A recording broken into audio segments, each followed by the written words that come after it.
You walk through the streets just after sunrise. The city is waking up, but you are looking for something specific. You are searching for bodies, not missing people, not criminals, just bodies, people who died during the night and were left where they fell. You find the first one in an alley between two buildings. An elderly man, curled on his side, his skin cold and gray. No one has moved him. No one has covered him. He is just lying there while people walk past on their way to work. You kneel beside him, check for any signs of life, even though you already know there are none, and then you load him onto your wooden cart.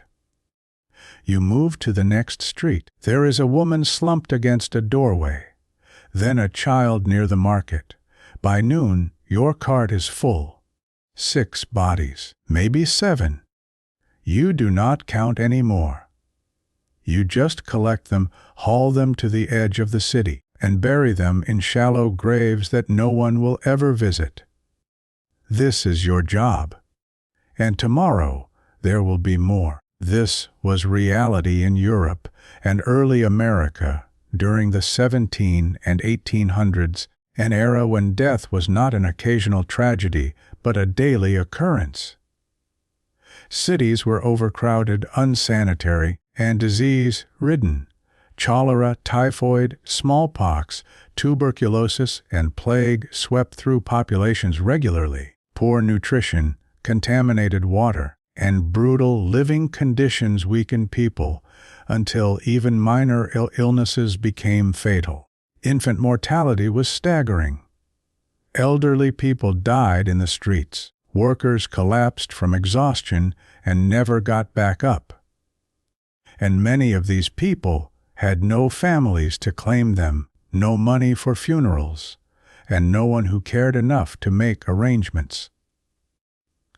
Their bodies would lie where they fell, rotting in public spaces, spreading disease and creating panic. Authorities needed someone to remove the dead quickly and quietly before the situation worsened. So they hired body collectors, men who were paid to walk the streets, find corpses, and dispose of them in mass graves. It was grim, isolating, and relentless work, and it existed because death was so common that society could not function without someone managing the constant flow of bodies. His name was Daniel.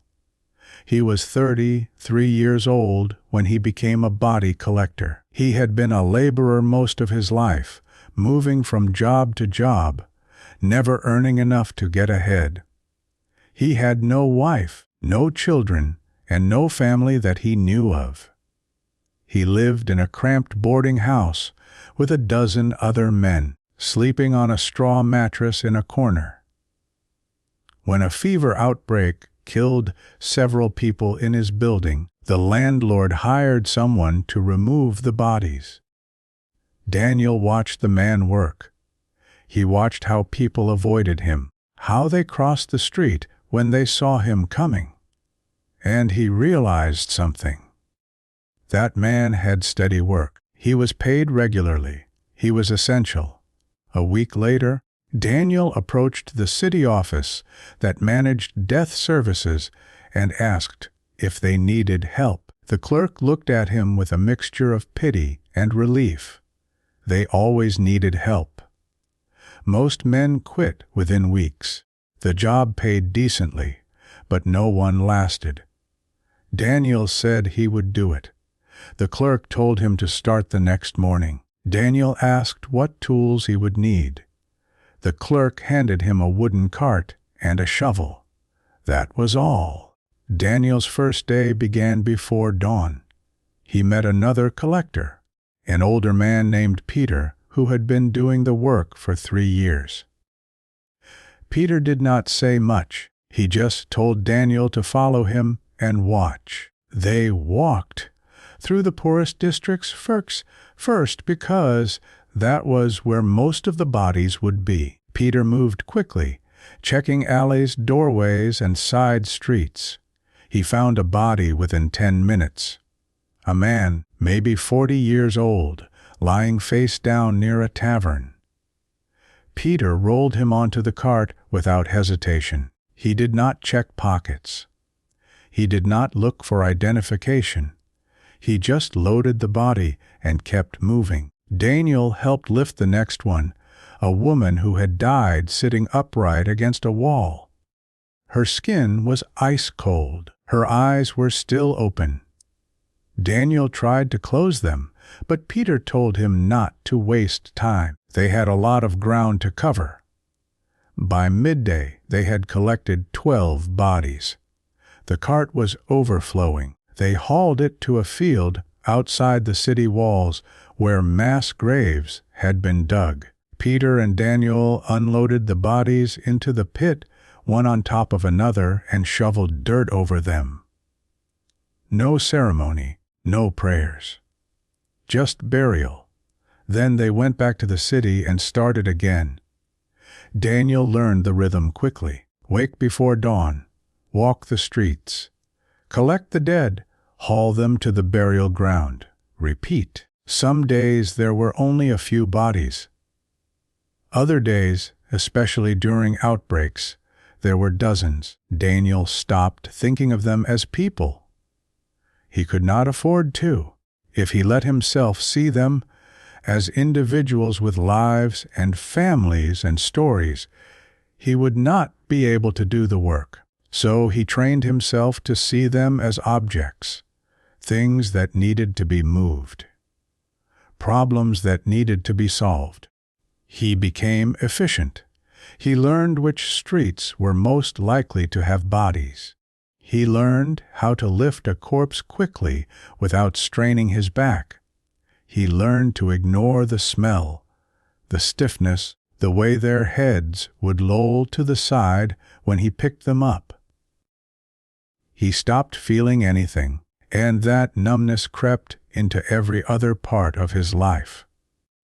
People treated Daniel like he was cursed. Body collectors were associated with death and disease, and everyone assumed they carried infection. Shopkeepers refused to serve him. Landlords told him to find somewhere else to live. Even other poor people, people who had nothing, would not stand near him. Daniel moved into a shack on the outskirts of the city, alone, with no neighbors. He ate by himself. He washed in a stream by himself. He existed in total isolation. At first, it bothered him. Then he stopped noticing. He stopped trying to connect with anyone. He just worked, collected the dead, buried them, and went home. He started talking to himself because there was no one else. He started forgetting what normal conversation felt like. The job consumed him until there was nothing left but the work. He was no longer Daniel. He was just the body collector, a man defined entirely by death. Think about that. Imagine spending every single day surrounded by corpses, hauling dead strangers to unmarked graves, knowing that everyone you meet will treat you like you are contaminated. Imagine losing your identity, your humanity, your connection to other people, all because you do work that has to be done, but no one wants to acknowledge. Could you handle that? And what do you think it would do to your mind? The work was dangerous in ways that were not obvious. Daniel was constantly exposed to disease. Many of the bodies he collected had died from infectious illnesses, and he handled them with his bare hands. There were no gloves, no protective clothing, just his hands and whatever bacteria or virus the corpse carried. Daniel became sick multiple times. He developed fevers, rashes, and stomach illnesses that left him bedridden for days. Each time, he recovered just enough to go back to work, because stopping meant losing his income. Peter, The man who trained him died during a cholera outbreak. He had been collecting bodies of cholera victims for weeks, and eventually he contracted it himself. He died within 2 days, vomiting and convulsing, alone in his shack.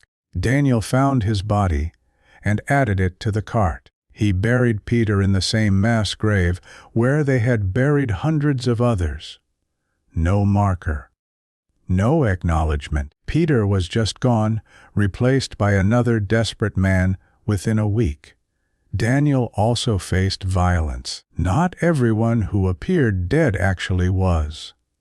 Once he loaded a man onto his cart who suddenly woke up, screaming and thrashing. The man had been drunk and passed out, and Daniel had mistaken him for a corpse. The man attacked Daniel, accusing him of trying to bury him alive. A crowd gathered, and they turned on Daniel, shouting and throwing stones. He barely escaped. After that, he checked more carefully, but the incident left him shaken. He started having nightmares about burying people who were still alive, about hearing them scratching at the dirt from inside the grave.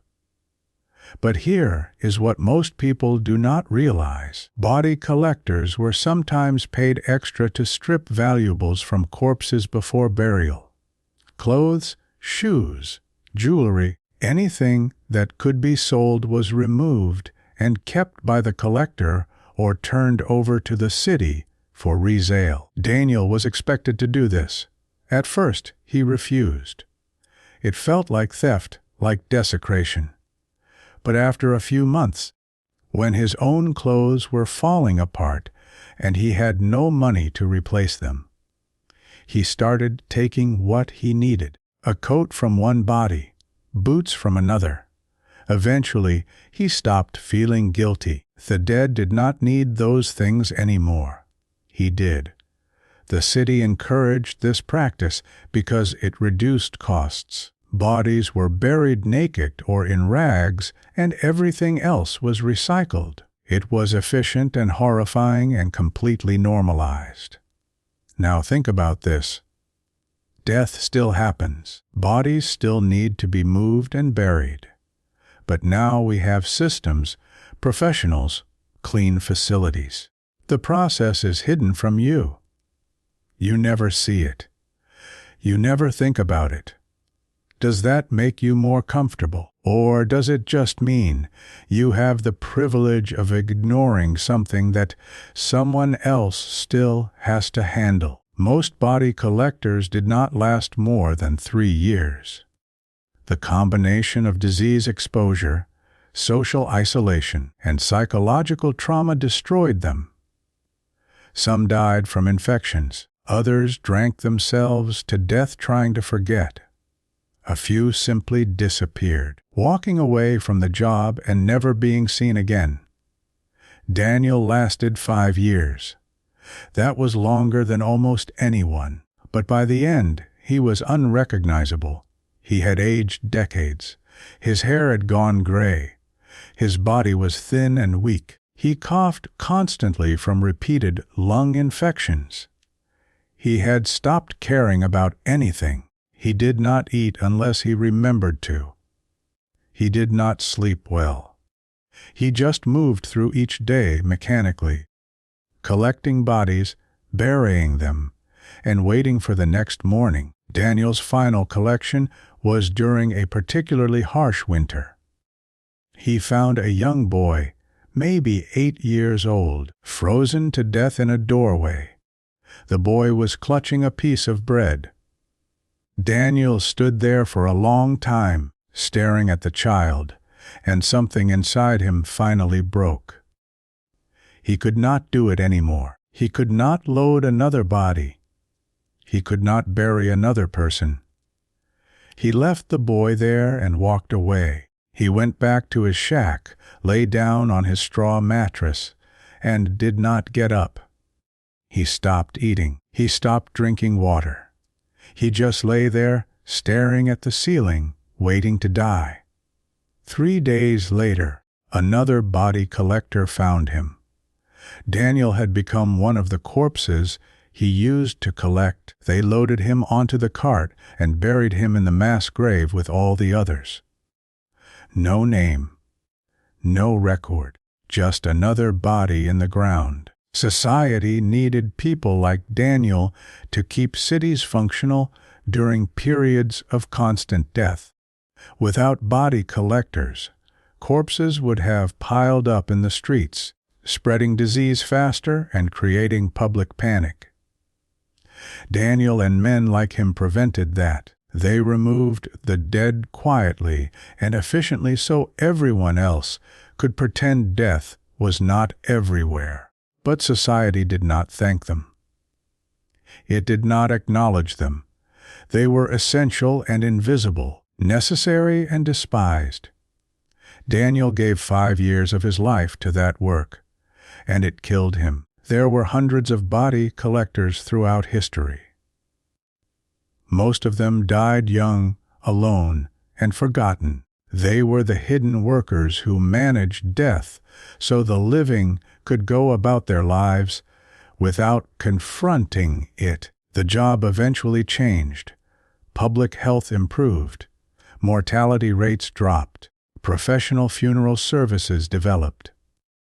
Death became less visible, less constant, less overwhelming. But that took generations. The men who worked as body collectors during the worst years had no support, no protection, and no recognition. Daniel was one of them. He walked the streets every day, collecting the dead because someone had to, and he was desperate enough to do it. Daniel is gone now. The mass grave where he was buried has been built over. The streets he walked have been repaved. The bodies he collected have turned to dust. But the work he did made it possible for those cities to survive their darkest periods. He absorbed the horror of constant death so that everyone else could function. And no one remembers his name. No one remembers any of their names. They just disappeared into the same unmarked graves where they buried so many others. And if you think being a body collector was the darkest job in history, there were others. Jobs that required even more. Jobs that destroyed people even faster. Jobs that history buried so deep we have almost forgotten they ever existed.